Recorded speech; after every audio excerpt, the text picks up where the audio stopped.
Doctor Praneetha ఆత్మహత్య యత్నం చేసుకొని ఆసుపత్రిలో చికిత్స పొందుతుంది. ఇప్పటికీ తన కూతురికి న్యాయం చేయాలంటూ తల్లి కోరుతున్న పరిస్థితి కనిపిస్తుంది. న్యాయం కోసం తాము ఎన్నోసార్లు పోలీస్ స్టేషన్కి వెళ్ళినా కూడా ఇప్పటివరకు న్యాయం జరగలేదంటూ వాళ్ళు ఆవేదన వ్యక్తం చేస్తున్నారు. ప్రస్తుతం ప్రణీత తల్లి మనతో ఉన్నారు. మనం ఒకసారి మాట్లాడే ప్రయత్నం చేద్దాం. అమ్మా నమస్తే అమ్మా. అమ్మ ఇప్పుడు ఎట్లుందమ్మా? పాపదైతే క్రిటికల్గానే ఉంది సార్. 72 అవర్స్ ఇచ్చారు పాపది. ఇంకా 72 అవర్స్ కాలేదు. ఏదో లంగ్స్ ఖరాబ్ అయింది అంటున్నారు. తీసుకున్న ప్రైజన్ బ్లడ్లో కలిసిందని అంటున్నారు సార్. పాపనైతే ఇంకా ఇప్పటివరకు మాట్లాడతలేదు సార్. ఐసీలోపు రోజుకు 1 టైం పోయి చూస్తున్నాం సార్. అలౌట్ చేస్తలేరు సార్. మీరు కలిసారు అయ్యాలి మనం చూసి ఈరోజు మార్నింగ్ చూశాను సార్. పాప పడుకొని ఉంది సార్. పడుకొని ఉన్న పాపను చూస్తుంటే చాలా బాధేస్తుంది సార్. నాకు ఒక్కతే కూతురు సార్. నాకు ఆ పాపకు ఒక చిన్న పాప సార్. ఆ పాపను తీసుకొస్తలేమిడికి మమ్మీ మమ్మీ అని అడిగితే ఆ పాపకు అబద్ధం చెప్తున్నా, మమ్మీ హాస్పిటల్కి వెళ్ళింది నాన్న అంటే, ఎందుకంటే డైలీ వెళ్తుంటుంది కదా అలా అని పాపకు చెప్తే నిజమే అని అనుకుంటున్నాను సార్. పాప అందుకే పాపను కూడా ఇక్కడ తీసుకొస్తలేము మేము. ఎందుకంటే పాప ఏడుస్తుంది. ఇక్కడ హాస్పిటల్ తీసుకొస్తే ఊరుకుతుంది మమ్మీ హాస్పిటల్ అని అనుకుంటుంది కదా ఆమె. అట్లా అని చెప్పేసి తెస్తలేము మేము.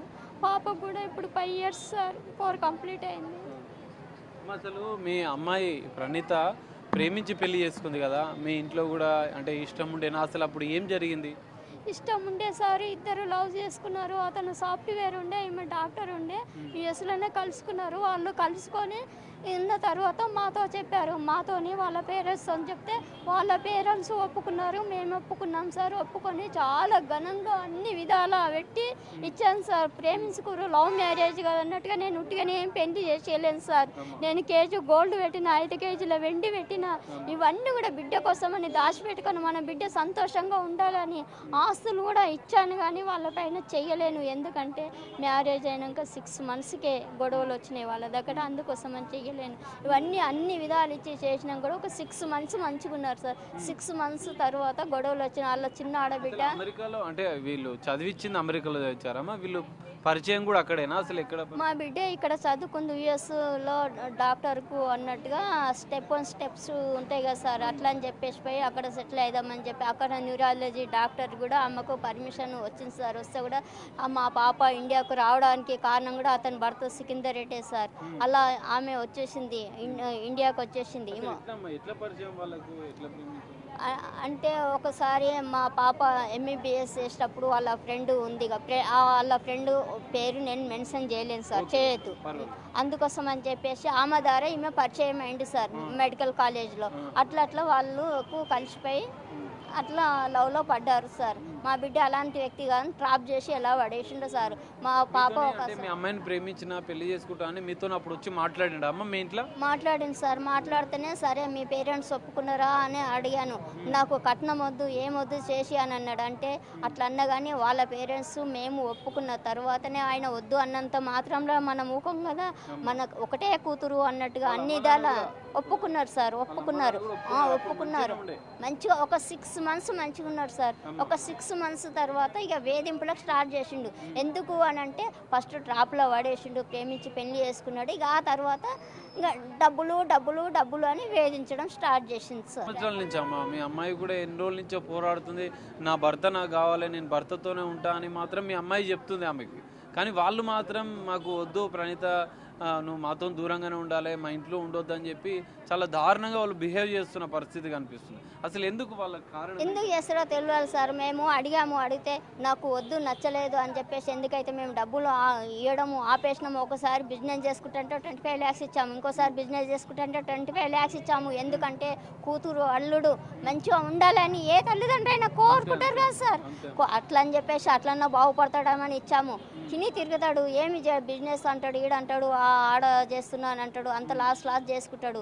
ఇక అట్లా అయినప్పుడు మనమైనా ఎంతగానో చేస్తాం. వాళ్ళ పేరెంట్స్ కూడా ఒకసారి అడిగాము, మీ కొడుకు ఏం చేస్తున్నాడు ఏంటిది, మరి పిల్ల జీవితం ఇట్లా అయిపోతుంది ఏం పట్టించుకోరు అంటే, మాకు కొడుకు గురించి మాకు అంటే నీ కొడుకు గురించి మీకు ఎందుకు తెలియాలి కదా, నీ కొడుకుని ఎందుకు అడుగుతలేరు అని మేము అనుమానాలు అడిగినాం సార్.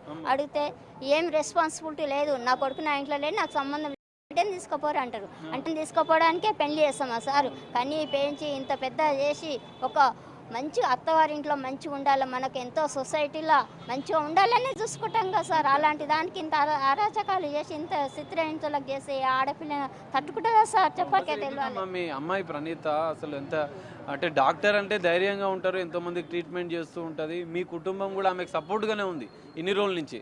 అయినా కూడా ఎందుకు అసలు ఇట్లా ఆత్మహత్య ప్రయత్నం ఎందుకు చేయాల్సి వచ్చింది? మీకేమైనా చెప్పిందా లాస్ట్గా? అంతే సార్, నేను భరించలేకపోతున్నా వీళ్ళు పెట్టే టార్చరు. వాళ్ళ ఇంటి కెమెరాలు నా భర్త బయట ఎక్కడ పోయిండు అని అత్తమామని అయితే నీ భర్త ఏడున్నాడో పోయి వెతుక్కోపో నాకు తెలియదు అని అంటారు సార్. అంతా ఆ ఆడపిల్ల ఎంత అధైర్యపడుతుంది సార్. ఎక్కడుండో ఎట్లా వెతుకుంటారు? పేరెంట్స్కి తెలియదు సార్, పేరెంట్సే కదా దాచిపెట్టింది. వెతుక్కో అంటే ఆడపిల్ల పోయి ఏడుందిరా అని భార్య అడుగుతుంది, రా అని ఫోన్ చేసి పిలవాలగా, పిలవక వెతుక్కో అంటే అది ఎలా ఉంటుంది మీరే చెప్పండి. అట్లా అన్నది అంటే అట్లా కాదు అని పేరెంట్స్ సర్ది చెప్పాలి. కొడుకు ఏడున్నాడో పిలవాలి, పేరెంట్స్ చేయలే కదా, చేయలేరు. అది చేయనందుకు నా బిడ్డ మనస్తాపంతో ఇట్లా చేసుకుంది. అయినా కానీ ఇంట్లో ఉన్నా కానీ చిత్రహింసలకు చేసిరు. ఇంత చేసినందుకు తట్టుకోలేక కొట్టారు, చాలా కొట్టారు, దెబ్బలు నన్ను కూడా కొట్టారు సార్. 1 month కింద నన్ను కూడా కొట్టారు. నా ఇంట్లో ఎందుకు వచ్చి ఉంటున్నావు వెళ్ళుకొని సరుపా కొట్టింది సార్. దానిపైన కంప్లైంట్ ఇచ్చాము, ఎమ్మెల్సీ అయింది, అంతా అయింది సార్. దానిపైన సిఐ గారు ఎలాంటి యాక్షన్ తీసుకోలేదు సార్. ఇంకా ఉల్టా మా పైన కేసు పెడుతున్నారు సార్. పనుల్లో చెప్తున్నారు వీళ్ళు. ఇప్పుడు ఇదంతా ఇష్యూ అయినా కూడా సొంత భార్య హాస్పిటల్లో ఉన్నా కూడా చూడ్డానికి రాలేదు వాళ్ళు, ఎవరు ఆ కుటుంబం నుంచి రాలేదు, భర్త కూడా స్పందించలేదు. కానీ ఇంకా మీపైనే ఆరోపణలు చేస్తున్నారు, మీరేం చెప్తారు? ఆస్తులు మాకెందుకు సార్? నా బిడ్డనే సంపాదిస్తుంది. నా బిడ్డ బ్రతుకుంటే సంపాదించుకుంటా. ఆ బిడ్డకి ఇప్పుడు 5 years 20 yearsకి మ్యారేజ్, అప్పటి వరకు ఈమె సంపాదనే మస్తు. ఆస్తి కాదు, భర్త కావాలని కోర్టులో ఆయన నాకు భార్య వద్దంటే భర్త కావాలని మా అప్పీల్ చేసింది సార్. దాన్ని బట్టి మీకే అర్థం కావాలి, ఆస్తి కావాలన్నది ఆస్తి కావాలి, సరే నేను కూడా రైట్ విడాకులు ఇస్తాను అనేది కదా సార్. అలా ఇచ్చింది నా కూతురు, ఇవ్వలేదు కదా సార్. అలాంటప్పుడు ఇక వాళ్ళు చెప్పే దాన్ని బట్టి వాళ్ళ దాంట్లో ఎంత న్యాయం ఉంది మీరు అర్థం చేసుకోవాలి సార్. ఇంకో విషయం, ఆయనకు అసలు వాళ్ళ కొడుక్కి సుఖేందర్కి ఇంకో పెళ్లి చేయాలని చెప్పి ఆలోచన చేస్తున్నారు వాళ్ళ తల్లిదండ్రులు. అందుకే అప్పటి నుంచే ఈ విభేదాలు స్టార్ట్ అయ్యాయి అనేది కూడా ఒకటి తెలుస్తుంది. నిజమేనమ్మా? మీకేమైనా ఆ విషయం తెలుసు? ఎస్ సార్, మొన్న కూడా వాళ్ళమ్మ నాతో ఒక గొడవ పడ్డప్పుడు నీ బిడ్డ అందంగా ఉందా, బాగలేదు, పొట్టిది, నాకు కోట్లు తెచ్చా కోడలు కావాలి, నీ బిడ్డ అందంగా లేదు అని నాతోనే డైరెక్ట్ అన్నది సార్. అంటే ఆ రోజు నేను చాలా ఏడ్చాను. నా కూతురు కూడా చెప్పలేను. చెప్పక ఒకటి రికార్డింగ్ దాంట్లో నా బిడ్డ ఇన్నది. అది ఇన్నప్పటికెళ్ళి చాలా ఒక 2 days చాలా బాధపడ్డది. అట్లా కోట్ల రూపాయలు తెచ్చా కోడలు కావాలి వాళ్ళకి అని అలాంటి ఆరోపణలు చేస్తారు సార్. చెప్పు అమ్మ, మీ కూతురు సూసైడ్ లెటర్లో కూడా అమ్మా నాన్న మీరు నా వల్ల ఎన్నో అవమానాలు భరించారు అని చెప్పి అందులో పేర్కొంది. నా బిడ్డ విహాని కూడా మీరు అమాయకంగా కాదు ధైర్యంగా పెంచండి అని చెప్పింది. దాని మీద ఏం చెప్తారు? అవును సార్, అట్లా చేసింది అంటే మరి అలా అటు పోతే పోలీసు వాళ్ళు పట్టించుకోరు, ఇట్లా పోతే అత్తమామ భర్త ఇట్లా చేసినప్పుడు మరి ఆమె ఎంత ఆవేదన చెందుతుంది సార్. పోలీసుల దగ్గరికి పోతే కొద్దిగా సపోర్ట్ చేస్తారేమో వాళ్ళు, అట్లానే వీళ్ళు కంట్రోల్ అవుతారేమో అని ఆశించింది. వాళ్ళ దగ్గర కూడా సపోర్టింగ్ చేయలేరు వాళ్ళు. నువ్వే వాళ్ళ ఇంట్లో ఉంటున్నావు ఇన్లీగల్ కానీ ఒక సిఐ సార్ రెస్పాన్సిబుల్ డ్యూటీలో ఉన్న సార్ అట్లా అంటే ఆ బిడ్డ ఎంత ఆవేదనకు చెందుతుంది సార్. అలా మనస్తాపానికి ఇటు అత్తింటికి వెళ్ళి సపోర్ట్ లేదు, ఇట్లా డిపార్ట్మెంట్కి వెళ్ళి సపోర్ట్ లేదు. అలాంటప్పుడు ఆమె ఆవేదనకు చెంది మరి ఆమె అంత మనస్తాపంతో ఇదేం సార్. మా పైన ఇంకా ఎఫ్ఐఆర్ కాపీ పక్కపక్కనే ఉంటాం మేము, బాబాయ్ పిన్ని అనుకుంటాం మేము. లాస్ట్ 6 months నుంచి ఈ హరాస్మెంట్స్ ఎక్కువైపోయాయి. 2018లో ఆయన మ్యారేజ్ చేసుకున్నాడు. ఆయన మ్యారేజ్ చేసుకున్నాడు, అప్పటి నుంచే ఈమెకి వేధింపులు ఎక్కువైపోయినాయి ఆమెకి. కాకపోతే ఏనాడు వీళ్ళకి చెప్పలేదు. ఎందుకంటే చెప్పడం వల్ల మళ్ళీ గొడవలు స్టార్ట్ అవుతాయేమో, ఏదైనా సరే. అక్కడ నుంచి పాప పుట్టింది, పాప పుట్టినాక అతను మారుతాడేమో అట్లా వెయిట్ చేసింది ఆమె. పాప పుట్టినాక కూడా మారలేదు, ఇంకా ఎక్కువైపోయినాయి, వేధింపులు ఎక్కువైపోయినాయి. లాస్ట్ అక్టోబర్ ఆగస్టులో అనుకుంటా ఇక వేధింపులు ఎక్కువైనా చెప్పేసింది ఇంట్లో. మమ్మీ ఇట్లా నాతో కావట్లేదు ఇది అంటే వీళ్ళు వచ్చారు. వీళ్ళంటే 20 మంది నేను కూడా పోయినా. అందులో పోయేసి 20 మంది వెళ్ళేసి ఏంది బాబు ఇది అంటే వాళ్ళ పెద్ద మనుషులు మా పెద్ద మనుషులు ఏమన్నా అంటే సపరేట్ పెడదాం, వీళ్ళని సపరేట్ ఉంచుతాము. ఆమె డైరెక్ట్ చెప్పేసింది, ఆడపడుచు వచ్చి ఇంట్లో ఉంటే నేను ఎట్లా ఉండాలి, వాళ్ళు సూటిపోటు మాట్లాడుకుంటా. భర్తనేమో నెల్లూరులో ఉంటాడు బిజినెస్ అని, భర్తనేమో నెల్లూరులో ఉంటాడు, ఈ అమ్మాయి ఏమో ఇక్కడ ఇంట్లో ఉంటుంది. వీళ్ళ టార్చర్ ఎక్కువైపోతుంది అంటే లేదు సపరేట్ పెడదాం, వీళ్ళని సపరేట్ పెడదాం అని అన్నారు. సరే సపరేట్ అని చెప్పేసి ఇంటికి తీసుకొచ్చినాక డైరెక్ట్ డైవర్స్ నోటీస్ ఏంది రాబాయ్ అని చెప్పేసి పండగ తర్వాత సపరేట్ అని చెప్పారు. ఒకటేసారి నోటీస్ పంపించేసారు ఇంటికి. అందరు పెద్ద మనుషులు వెళ్ళి ఇంటికి వెళ్ళేసరికి తాళం వేసుకొని దొంగలాగా వెళ్ళిపోయారు. లాస్ట్ 3 మంత్స్ ఎవరు లేరు ఇంట్లో. మళ్ళీ ఒక 2 మంత్స్ తర్వాత వాళ్ళు వచ్చేసి ఏమంటారు అంటే ఇప్పుడు అమ్మాయిని రోజు మీరు వీడియో చూసినాం కూడా ఓ రోజు కొట్టడం, ఒక రోజు మామ కొట్టడం, ఓ రోజు అత్త కొట్టడం, ఇంకోటి పని మనుషులు పేడు పని మనుషులు వాళ్ళు వాదం కొట్టియడం, తీవ్ర అవమానాలకు గురి చేయడం. బర్త్డే రేపనంగా ఒక రోజు నైట్ మొత్తం వచ్చేసి నువ్వు జావే, నువ్వు బతికుండే ఏం లాభం నీకు. అటు పోలీసు వాళ్ళు చెప్తే పోలీసులు అంటున్నారు, వాళ్ళని మేమేం బ్లేమ్ చేయట్లేదు డైరెక్ట్, కానీ వాళ్ళు విచక్షణకే వదిలేస్తున్నాను. పోలీసు వాళ్ళు ఏమంటారు, 4 కేసులు చేస్తామంటారు. 4 కేసులు చేస్తారు, అట్ ఏ టైం వీళ్ళ మీద కూడా కేసులు చేస్తారు. అమ్మాయి ఏమన్నదంటే అవమానాలు ఎందుకన్నదంటే ఇదే విషయం మీద అన్నది. పేరెంట్స్ వచ్చి అడుగుతున్నారు, వాళ్ళు ఏం చేస్తారంటే వాళ్ళ మీద కేసు వేయబట్టి వాళ్ళు కంప్లైంట్ ఇస్తారు, వీళ్ళ మీద కేసు చేస్తారు. అవమానం కావద్దు. ఇంకా ఐసీలో ఉంది, ఇప్పుడు కూడా ఐసీలోనే ఉందండి. మీరు చూడండి, ఆమె కూడా పెట్టిందండి. ఇది మన వ్యవస్థ. నేను ఎవరి మీద పోలీసులు చాలా నిజాయితీగా ఉన్నారు. ఇంటర్వ్యూ ఇచ్చారు, పోలీసుల మీద ఆరోపణలు అవాస్తవం అంట. అవునండి, అవాస్తవమే, మేము పిచ్చోళ్ళమండి, ఇది మాత్రం కరెక్ట్ అండి. A6 ఎవరండి? ప్రణీతారెడ్డి అంట. ఆమె వచ్చి కొట్టింది. మనం చూడొచ్చు ఇక్కడ ఎఫ్ఐఆర్ కూడా నిన్న ప్రణీతారెడ్డి ఆత్మహత్య యత్నం చేసుకుంటే వాళ్ళ అత్తమామలు ఇచ్చిన ఫిర్యాదు మేరకు పోలీసులు మాత్రం బాధితురాల మీద, బాధితురాల కుటుంబం మీద ఎఫ్ఐఆర్ చేసిన పరిస్థితి కూడా మనకు కనిపిస్తుంది. మనం చూడొచ్చు, ఒక్కసారి ఎఫ్ఐఆర్ను కూడా మనం పరిశీలించే ప్రయత్నం చేద్దాం. సరూర్ నగర్ పోలీస్ స్టేషన్లో 28వ తారీఖు కంప్లైంట్ అయింది. దీని మీద కర్రే స్వరూప కంప్లైంట్ వాళ్ళ అత్త వాళ్ళ అత్త కంప్లైంట్ చేస్తే వీళ్ళు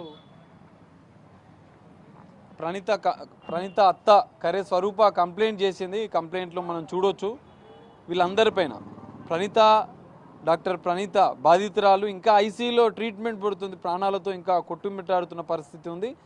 వాళ్ళ కుటుంబ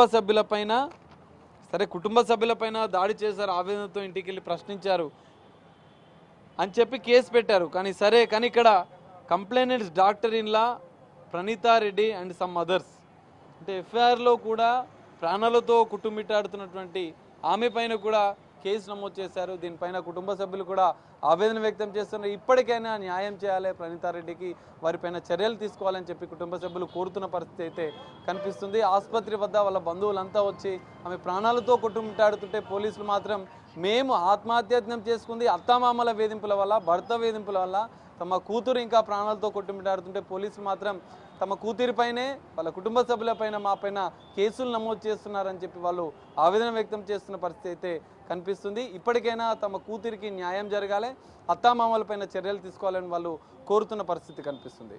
కెమెరామెన్ శ్రీకాంత్తో కలిసి సాగర్, బిగ్ టీవీ, హైదరాబాద్.